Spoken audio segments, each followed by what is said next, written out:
Welcome back.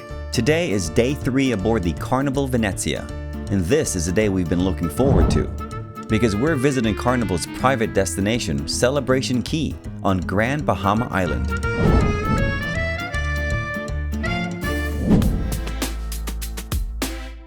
This place is big.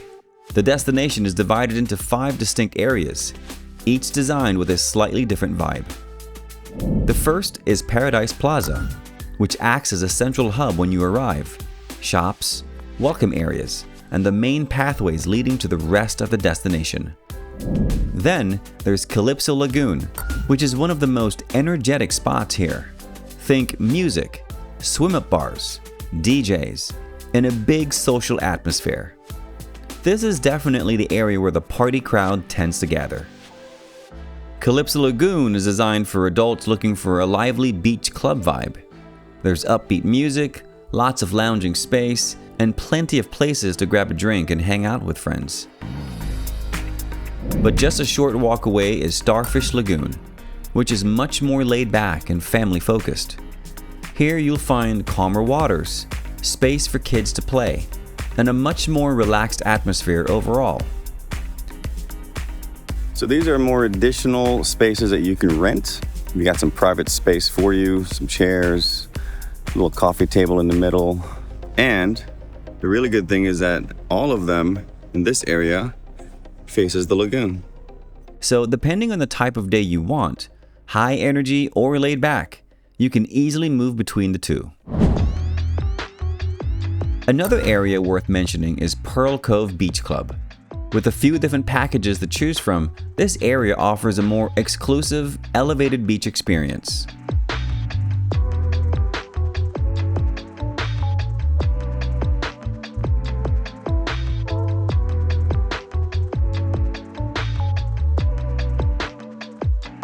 And finally, there's Locono Cove, where you'll find local-inspired shopping, artisan crafts, and spots to pick up souvenirs or gifts before heading back to the ship. Now let's talk about how food works at Celebration Key, because this setup is a little different from what you might expect on a cruise. At the center of the island is the Captain's Galley Food Hall, and this is where most guests will use their included meal. You get one complimentary meal using your Sail and Sign card. And inside, you'll find a variety of options like burgers, fried chicken sandwiches, pizza, tacos, burrito bowls, and even Mediterranean-style bowls. Cruisers say that this is the best place to use your free meal because you get the most variety in one spot, and it feels closest to a traditional cruise-style dining experience, even though it's not a full buffet.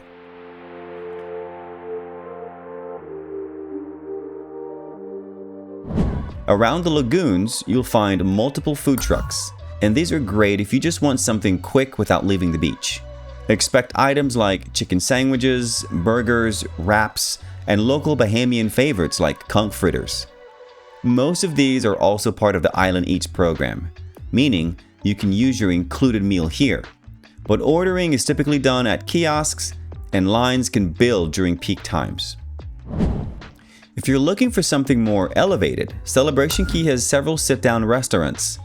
Options include Surf and Sauce Barbecue and Brews and Gill's Grills. But these are not fully included. Instead, your card gives you a discount, around 40% off on entrees, rather than a free meal.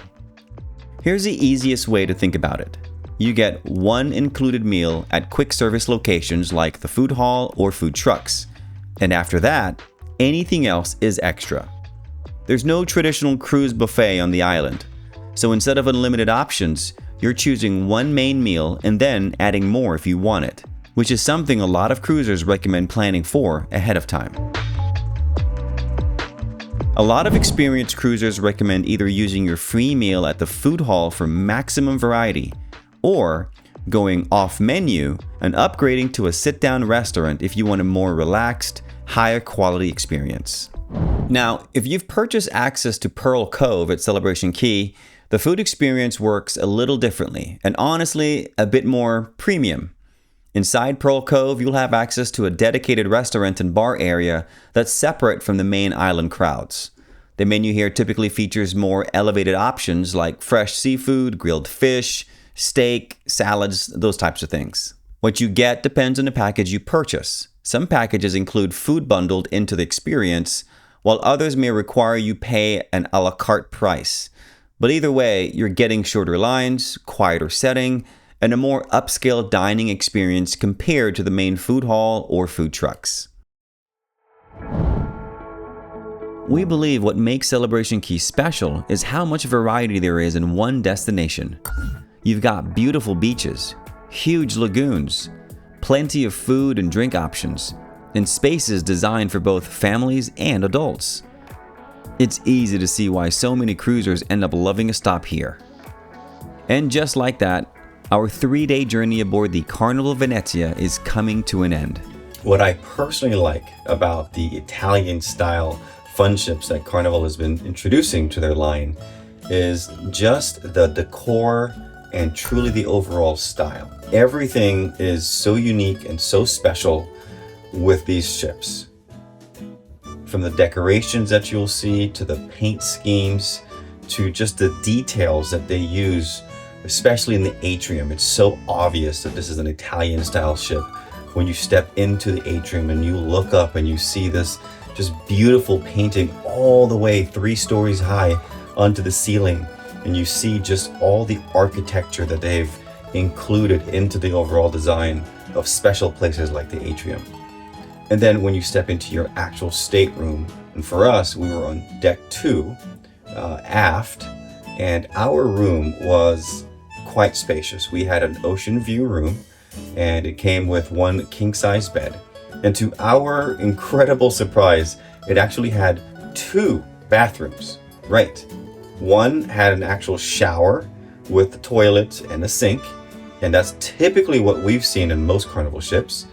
And then there was another door, and when we opened that door, there was a tub with a shower attached to it, and then another sink. And so we were extremely excited about that, just because of our normal experiences that we've had with Carnival. You don't get 2, and these 2 were quite spacious. So she had hers, and I had mine, and that just was a lovely treat for the both of us. It didn't seem as though the room was any smaller as a result of having these 2 bathroom spaces. So we just really have been enjoying this ocean view room here in a Carnival Venezia. This was only a 3-day cruise, and sometimes those can just feel like they're flying by way too fast. Other people really use those short day cruises as like their party cruises, right? They're just gonna come and live it up to the highest level. Rebecca and I found a really good balance, especially on this ship. And I think because of its Italian style, it really lended itself towards that good middle ground. Sure, you can totally just have a great time and party. There's definitely opportunities for that to happen.